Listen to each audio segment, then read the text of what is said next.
Dear friends, आज हम young के द्विस्लिट प्रयोग में फ्रिंज चौड़ाई के लिए व्यंजक ज्ञात करेंगे। जैसा कि आप थंबनेल को देखकर इस वीडियो पर आए होंगे, तो चलिए हम सीधा स्टार्ट करते हैं। माना कि S एक संकीर्ण स्लिट है जो एक वर्णीय प्रकाश लैम्ब्डा से प्रकाशित किया जाता है। इसके समानांतर और समान दूरी पर दो संकीर्ण स्लिट S1 और S2 है, जिनके बीच की दूरी स्मॉल d है। दोनों स्लिटों के तल से कैपिटल D दूरी पर एक पर्दा XY है और S1, S2 और पर्दा के तल कागज के तल के लंबवत है। आइए इसे हम एक फिगर के द्वारा देखते हैं। तो यहाँ पर देखिए यहाँ पर S जो है बहुत संकीर्ण एक स्लिट है।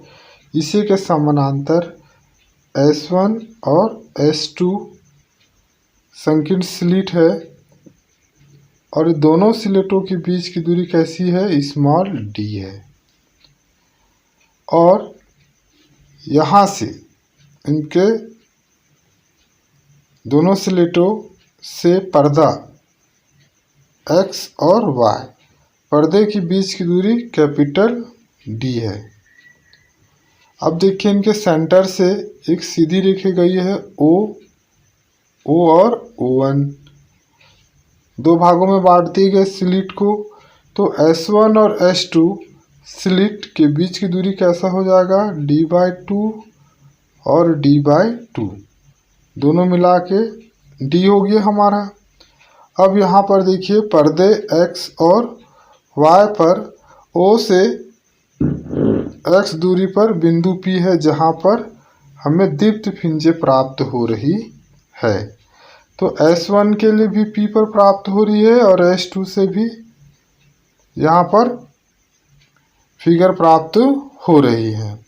इसी थ्योरी को मैंने शुरू के प्रस्तावना पर लिखी हुई है, सारी थ्योरी को। और ये चित्र बहुत इम्पोर्टेंट है क्योंकि इस चित्र का उपयोग आगे हमें होगा।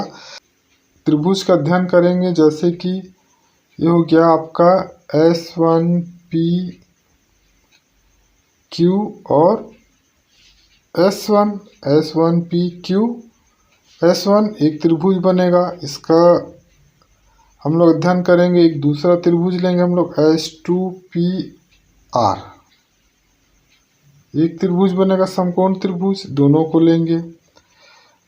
एक बात रहेगी। दूसरी बात देखिए आप यहाँ पर क्या हो रहा है अब कि S1 और O1 के बीच की दूरी कितनी है? D/2। तो ठीक उसी तरह क्या हो जाएगा? O और Q के बीच की दूरी कितनी हो जाएगी हमारी? D/2। ठीक, अब क्या होगा? S2 और ON के बीच की दूरी कितनी है? D/2। तो O और R के बीच की दूरी हो जाएगी हमारी D/2। पर्दा XY पर S1 और S2 से समान दूरी पर एक बिंदु O है। देखिए डायग्राम पर पर्दा XY से समान दूरी पर एक बिंदु O है। देखिए S1, यहाँ पर आप चित्र पर देखिए S1 और S2 से समान दूरी पर कोई बिंदु क्या है? O है। इस पर पहुंचने वाली तरंगों का पथांतर शून्य होगा, यानी कि दोनों तरंगों के बीच का जो अंतर है उसे हम पथांतर बोलते हैं। कितना होगा? शून्य होगा। अतः प्रकाश की तीव्रता अधिकतम होगी। इसे हम लोग केंद्रीय दीप्त फ्रिंजें कहते हैं। माना कि O बिंदु से X दूरी पर पर्दे पर एक बिंदु P है। जो बिंदु O है वहाँ से X दूरी पर पर्दे पर कोई बिंदु P है। इस बिंदु पर पहुँचने वाली तरंगों का पथांतर कितना हो जाएगा? X2P minus X1P। देखिए यहाँ पर डायग्राम से देखिए ओ बिंदु से P तक की दूरी कितनी है हमारी x है। तो पथांतर निकालेंगे तो S1P और S2P दोनों का अंतर, पथांतर, दोनों तरंगों के बीच की पथांतर S2P माइनस S1 लिए हैं और माना कि S1 और S2 का मध्य बिंदु ON है। अतः चित्र से S1Q बराबर S2R इक्वल कैपिटल D, यानी कि दोनों स्लिटों से पर्दों के बीच की दूरी कैपिटल D। अब O1 S1 equal O1 S2 equal OQ बराबर OR इक्वल D/2। अब आइए देखते हैं कि ये चित्र से कैसे आया है। यहाँ पर देखिए आप लोग,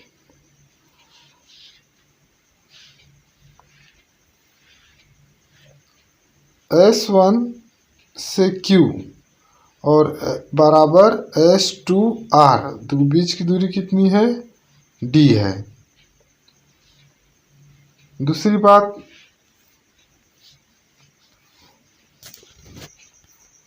यहाँ पर मैं कह रहा हूँ ये वाली दूरी कहाँ से कहाँ पर आई और ये दूरी कैसे आई है, इसको हम अब चित्र से देखेंगे। तो देखिए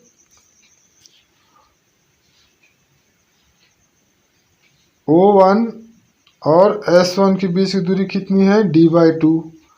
ON और S2 के बीच की दूरी कितनी है D/2। तो ठीक इसी तरह इधर भी क्या हो जाएगा, OQ बराबर भी D/2 और OR बराबर भी हो जाएगा D/2। देखिए PQ बराबर क्या है OP minus OQ equal X minus D/2 तथा PR बराबर OP plus OR equal X plus D। आइए इसको हम दोनों को चित्र से समझते हैं। O से P की दूरी कितनी है X, उसमें से OQ की दूरी कितनी है D/2 को घटा देंगे तो हमारा आ जाएगा PQ बराबर X माइनस D/2 आ जाएगा।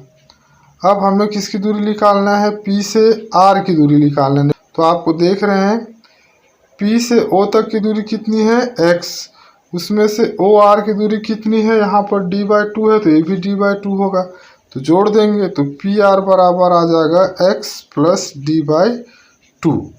आइए अब हम आगे बढ़ते हैं। तो यहाँ पर आप देख रहे हैं प्यारे बच्चों, क्या पथांतर ज्ञात कर लिए, ठीक है। दोनों स्लेट से पर्दे के बीच की दूरी कैपिटल D ज्ञात कर लिए और यहाँ पर हम लोग PQ और PR भी ज्ञात कर लिए। अब आगे बढ़ते हैं। जैसा कि मैंने कुछ देर पहले बताया था आपको, समकोण त्रिभुज PQS1 में पाइथागोरस प्रमेय लगा देंगे। तो पाइथागोरस प्रमेय बोलता है कि कर्ण का वर्ग बराबर लंब का वर्ग धन आधार का वर्ग। तो दोनों मैं यहाँ पर समकोण त्रिभुज को फिर से पुनः दिखाऊंगा। समकोण त्रिभुज PQS1 पर पाइथागोरस प्रमेय लगाएंगे। PQS1 तो ये हो गया हमारा कर्ण का वर्ग बराबर लंब का वर्ग धन आधार का वर्ग। तो ये PR/S2 निकालेंगे, पाइथागोरस प्रमेय लगाएंगे तो ये कर्ण हो गया, ये हमारा लंब हो गया और ये हो गया हमारा आधार। तो हम देखते हैं कि हमारा जो इक्वेशन है, समकोण त्रिभुज PQS1 में पाइथागोरस प्रमेय लगाने से S1P का वर्ग कर्ण का वर्ग आधार का वर्ग S1Q का वर्ग धन लंब का वर्ग PQ का वर्ग। अब देखिए इसके बीच की दूरी है D का वर्ग और यहाँ पर जो है हमारा PQ की दूरी आ गई X माइनस D का वर्ग। Equation number first. ठीक इसी प्रकार हम क्या करेंगे, समीकरण नंबर 2 को भी जान लेते हैं। देखिए यहाँ पे त्रिभुज लगा दी हमने PRS2, तो ये हमारा कर्ण हो गया, ये हो गया आधार का वर्ग और ये हो गया लंब का वर्ग। तो यहाँ पर क्या हो रही है, d का वर्ग प्लस x प्लस d/2 पूरे का वर्ग इक्वेशन नंबर 2 हो रही है। अब हम आगे बढ़ते हैं। समीकरण नंबर 2 में से समीकरण 1 को घटाने पर S2p का वर्ग माइनस समीकरण 1 में है S1p का वर्ग, दोनों घटा दिए लेफ्ट साइड। उसी प्रकार आप राइट साइड को घटाएंगे तो बड़े ब्रैकेट पर हमने यहाँ पे लिख दिया है समीकरण नंबर, ये फर्स्ट हो गया हमारा, माइनस समीकरण नंबर सेकंड हो गया, दोनों घटा दिए। अब हम आगे की ओर बढ़ते हैं। तो आप देख रहे हैं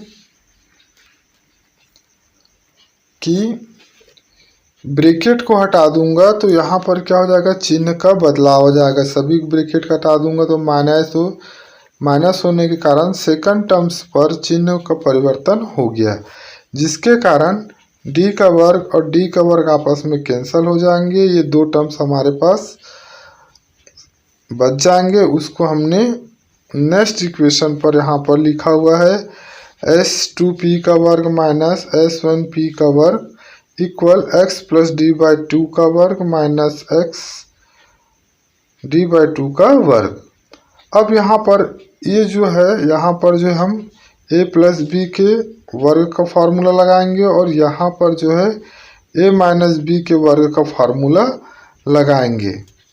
फार्मूला लगाने पर आप देख रहे हैं यहाँ पर फार्मूला लगाएंगे तो क्या आएगा, x का वर्ग plus 2x d/2 plus d का वर्ग माइनस, यहाँ पर फार्मूला लगाऊंगा तो क्या लगाया हूँ मैं, x का वर्ग minus 2x d/2 plus d का वर्ग अपॉन 4। d/2 का वर्ग करूँगा तो d का वर्ग बटा 4 आ जाएगा। अब देखिए यहाँ पर 2x और 2 है तो 2 क्या हो गया, आपस में कट गया। यहाँ भी 2x इंटू d/2 है तो 2 कट जाएगा। देन जो बचा है उसे हम फिर से लिखेंगे यहाँ पर। अब S2p का वर्ग माइनस S1p का वर्ग इक्वल x का वर्ग plus xd plus d/4 minus, फिर ब्रैकेट में लिखे हैं x का वर्ग minus xd plus d/4। Bracket हटा दूंगा तो फिर इस दोनों का चिन्ह बदल गया। देखिए यहाँ पर ये पहले माइनस था, ये प्लस हो गया, ये प्लस था और ये माइनस हो गया। तो नेक्स्ट लाइन पर हम क्या किए, x का वर्ग plus xd plus d/2 minus x का वर्ग प्लस xd माइनस d का वर्ग बाय 4। देखिए ये धनात्मक राशि, ये ऋणात्मक राशि कट गया, ये धनात्मक राशि और ऋणात्मक राशि आपस में कट गया। तो हमारे पास बच गया xd और xd, दोनों आपस में जुड़कर क्या हो जाएंगे, 2xd। अब यहाँ पर देखिए ये जो S2p का वर्ग माइनस S1p का वर्ग है, वहाँ पर इस तरह से हम फार्मूला लगा देंगे। तब हमारा जो नेक्स्ट इक्वेशन होगा वो क्या होगा, आप देख सकते हैं। इस पर फार्मूला लगा दिया तो S2p प्लस S1p एक बार धनात्मक और एक बार ऋणात्मक हो जाएगा। S2p minus S1p equal x 2xd, क्या हो गया 2xd, यहाँ पर 2xd है ना, 2xd हो गया।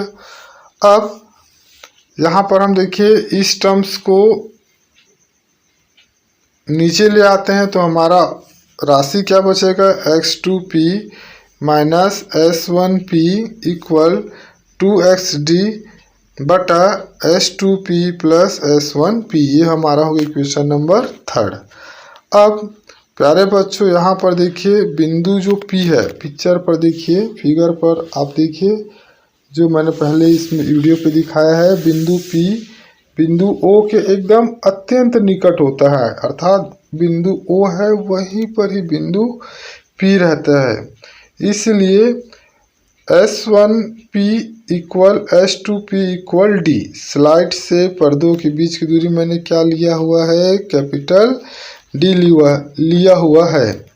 तो यहाँ पर S1P इक्वल एंड S2P दोनों की दूरी कैसी हो जाएगी, दो स्लिट और पर्दों के बीच की दूरी D के बराबर हो जाएगी। तो यहाँ पर जो है देखिए क्वेश्चन नंबर 3 पर S2P और S1P दोनों की जगह मैं क्या रख दूंगा, कैपिटल D। तो समीकरण नंबर 3 से आप देख रहे हैं प्यारे बच्चों, यहाँ पर S2P minus S1P equal 2XD बटा D प्लस D आपस में जुड़ जाएंगे। फिर ये क्या आ जाएगा, 2XD बटा 2D, 2 कैंसिल हो जाएगा। देन हमारे पास बच जाएगा XD अपॉन कैपिटल D। अब इसके आगे हम चलते हैं। ये क्या है, पाथ का अंतर है। कौन सी, किसका पाथ का अंतर है, S2P माइनस S1P।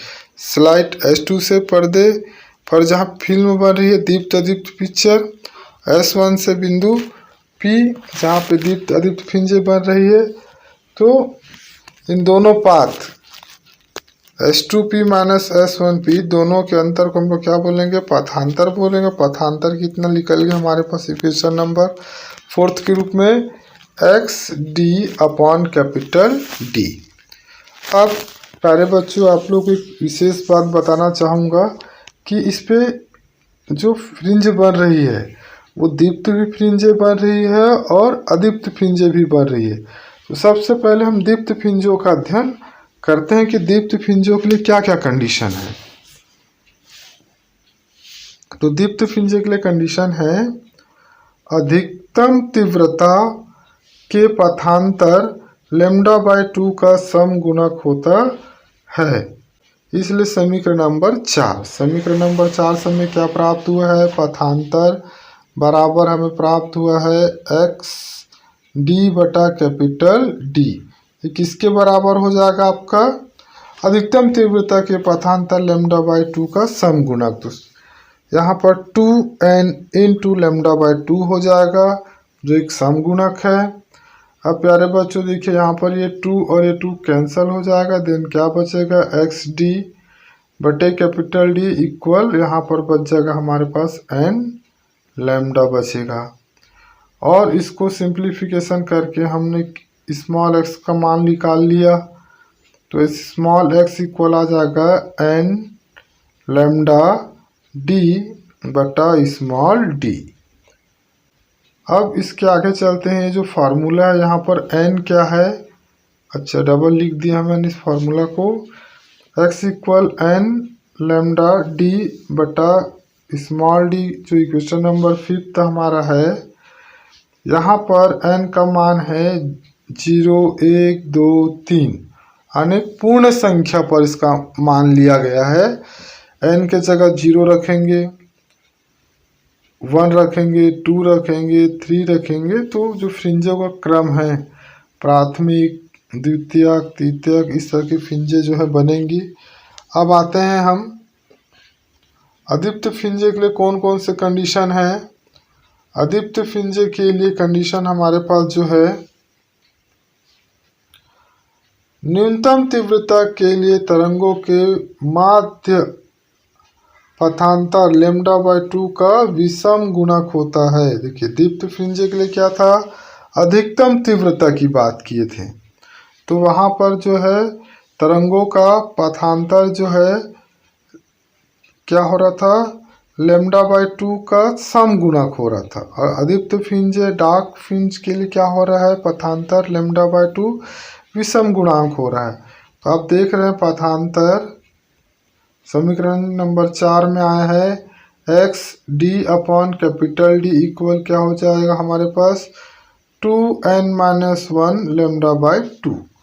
तो ये क्या है आपका विषम गुणक हो गया। सम गुणक रहता है तो 2n आ जाता है, विषम है तो 2n-1 लेमडा बाई 2। अब इसको सिंप्लीफिकेशन करने से हम x का मान निकाल लिए हैं समीकरण नंबर 6 के रूप में।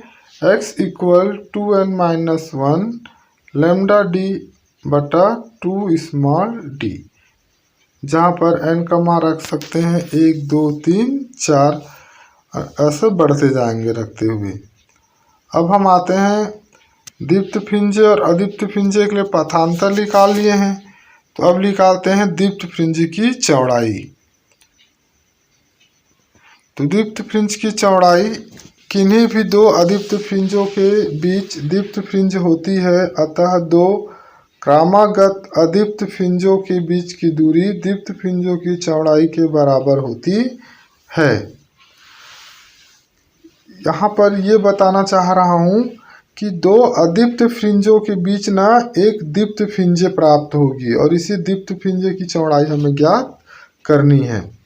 जब पैटर्न बनती है, दीप्त फ्रिंजों की पैटर्न बनती है, तो उस समय दो अदीप्त फ्रिंजों के बीच आपको एक दीप्त फ्रिंज बनेंगी जो दीप्त फ्रिंजों की चौड़ाई के बराबर होगी।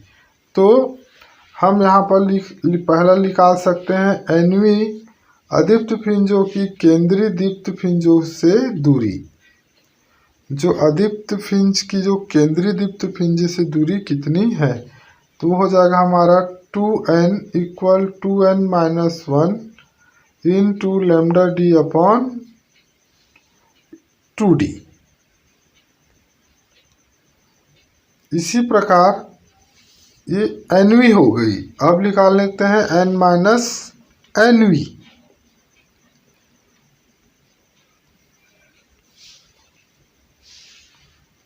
तो आप लोग देख रहे हो n-nv अदीप्त फ्रिंज की केंद्रीय दीप्त फ्रिंज से दूरी कितनी हो जाएगी, xn equal 2n-3 lambda T upon 2d। अब यहीं पर आपको देखना है ये वाला राशि हमें कैसे प्राप्त हुआ, क्योंकि अभी कुछ देर पहले हम देखे हैं वहाँ पर देखिए, यहाँ पर आप देख रहे हैं xn का मान है 2n-1 lambda D upon 2 small D और xn-1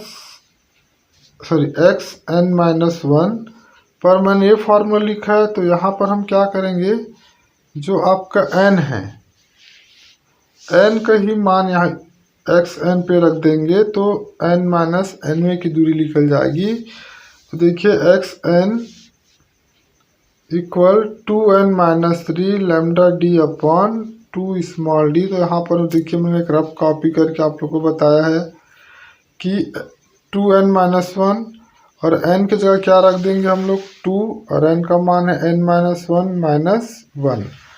अब 2 का मल्टीप्लाई कर देंगे 2n-2 -1, तो ये आ जाएगा 2n-3 आ जाएगा। तो ये हो गया हमारा दो दीप्त फ्रिंजों के बीच एक जो है दीप्त फ्रिंज प्राप्त होती है, दो अदीप्त फ्रिंजों के बीच एक दीप्त फ्रिंज प्राप्त होती है। तो ये पहला दीप्त और xn और ये हो गया xn-1 अदीप्त फ्रिंजों के बीच की दूरी हो गई। अब दोनों दूरी को हम क्या करेंगे, आपस में घटा देंगे। तो यहाँ पे मैंने थ्योरी लिखा है कि एनवी और n-nv अदीप्त फ्रिंजों के बीच की दूरी, तो आप देख रहे हैं xn-1 ये वाली राशि xn-1 इक्वल हम दोनों को सब्ट्रैक्ट कर दिए हैं, घटा दिए हैं। तो यहाँ पर आप देखेंगे लेमडा डी बटे 2d कॉमन निकल जाएगा, हमारा उभयनिष्ठ निकल जाएगा। अब देखेंगे कि हमारा जो है वैल्यू क्या प्राप्त हो रहा है हमें, xn-1 इसके इक्वल हमने लेमडा और कैपिटल डी बटे स्मॉल डी को कॉमन ले लिया। इस टर्म्स को यहाँ पे हमने इसको कॉमन ले लिया है, तो हमारे पास बच रहा है 2n-1 माइनस 2n-3, इसको हल करेंगे तो xn-xn-1 इक्वल आ जाएगा 2n-1 और 2n+3। यहाँ पर चिन्ह भी बदल गया है, इंटू लैम्डा डी बटे 2 स्मॉल डी। अब यहाँ पर इसको सिंप्लीफिकेशन कर देंगे तो हमारे पास तुरंत क्या बचेगा, xn-1 equal 2 into lambda D बटा 2 स्मॉल डी। 2 यहाँ पर पुनः कैंसिल हो जाएगा। देन हमारे पास बचेगा ये जो फार्मूला जो बॉक्स रूप में मैंने लिखा है, टिक का निशान लगा रहा है, xn-1 इक्वल लैम्डा डी बटे स्मॉल डी। ये हो गया हमारा किन्हीं भी दो क्रमागत अदीप्त फ्रिंजों के बीच की दूरी अर्थात दीप्त फ्रिंज की चौड़ाई जो कि एक नियत होती है। अब इसी प्रकार हम क्या करेंगे, दीप्त फ्रिंजों की चौड़ाई को हम क्या मान लेते हैं, β1 equal lambda D upon small D. Equation number 7 मान लिए हैं। दीप्त फ्रिंजों के लिए निकाले हैं तो दीप्त फ्रिंज की चौड़ाई हो गई हमारी β1 इक्वल लैम्डा डी बटा स्मॉल डी, इक्वेशन नंबर 7। अब इसी प्रकार हम क्या करेंगे, अदीप्त फ्रिंज की चौड़ाई निकालेंगे। तो अदीप्त फ्रिंज की चौड़ाई में सेम बातें बोलना चाहूँगा। दो क्रमागत दीप्त फ्रिंजों के बीच अदीप्त फ्रिंजें होती हैं, अर्थात दो दीप्त फ्रिंजों के बीच एक अदीप्त फ्रिंजें होती है और यही अदीप्त फ्रिंजें जो है दीप्त फ्रिंजों के बीच की दूरी के चौड़ाई के बराबर होता है। तो हम पहले nवीं दीप्त फ्रिंज की केंद्रीय दीप्त फ्रिंज से दूरी ज्ञात कर लेते हैं। तो xn equal n lambda D बटे स्मॉल डी आ गया। अब इसी प्रकार n-1वीं दीप्त फ्रिंजों की केंद्रीय दीप्त फ्रिंजों से दूरी ज्ञात करेंगे तो हमें प्राप्त होगा xn-1 equal n-1 lambda D upon small D प्राप्त होगी। अब हमें इसके आगे दोनों को घटा देते हैं हम लोग, nवीं और n-1वीं।